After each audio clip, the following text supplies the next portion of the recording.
Thanks, Ed. And it's Basingstoke, not Maidstone. Oh,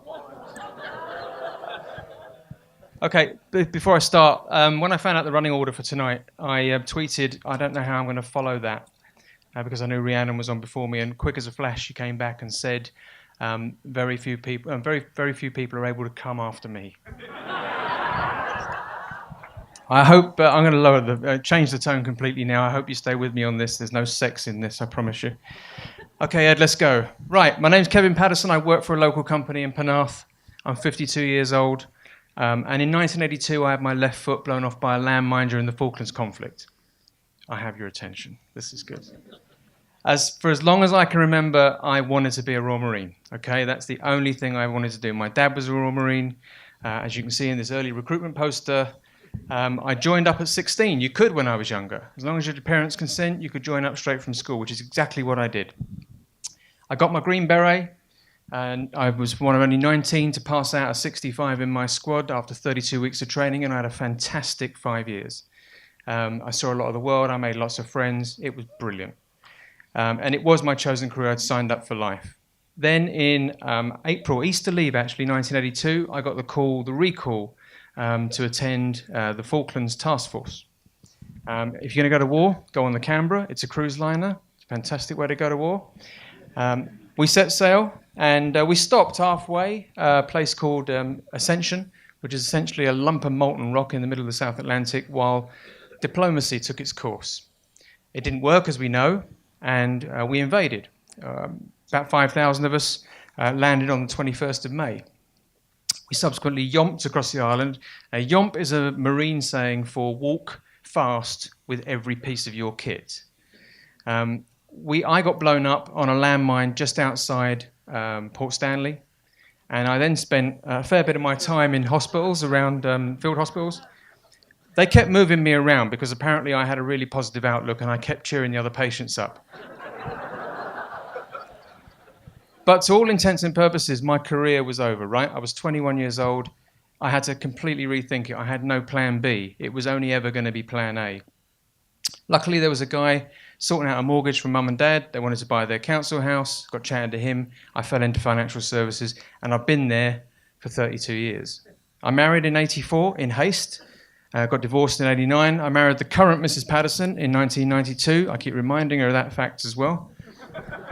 And then along the way, there have been a few bumps, right? So I gave up smoking in 92. I started smoking when I was 16, stupidly. Cold turkey, we started trying for kids at the same time. Anyone who's been through any form of IVF will know it's traumatic. Took us 4 years. And in fact, my daughter, I've got 2 kids now, they're fantastic, and my daughter had open heart surgery. I was lucky enough to experience redundancy in 2001, and again when the world went to shit in 2008. As I'm sure everybody in this room has been touched by it at some point in the last 10 years. During that enforced period of leave, I did the Berlin Marathon, right? So I was trained for the Berlin Marathon. I finished it in 5 hours, 3 minutes, not bad for a cripple. And I was part of a 34-man team that raised £140,000 for Macmillan, something I'm very proud of. Moving forward to 2012, I'm on a time scale here, so don't clap. I hit my 50th birthday, right? I had a massive party. The reason I had a massive party was I didn't expect to get there. I was the most surprised person in the room. On my 50th, I also got a new tattoo. Dolores infirmitate relicta corpus. I probably didn't do the Latin any good there, but it basically means pain is weakness leaving the body. It's a marine saying. It's been with me for 40 years, and it means something.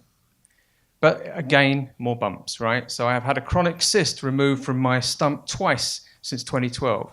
I've had a malignant melanoma last year on this leg, my good leg, removed. It's clear now, but they've cut it open 3 times because they haven't got it right. A couple of years ago, I met up with a Marine who got injured the night before me. Same injury, different leg.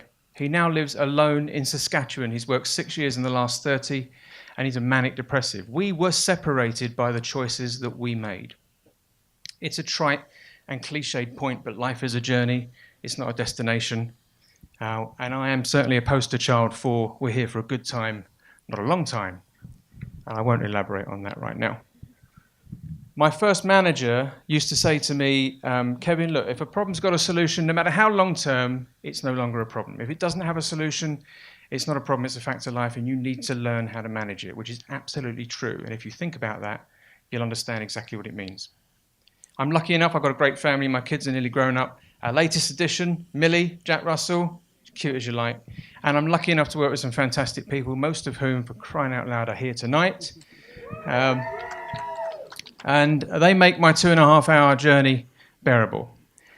The next chapter for me is going to be another tattoo. It's going to be here, and it's from the poem by William Henley. And it says, I am the master of my fate. I am the captain of my soul. I am undefeated. If you have been, thank you for listening.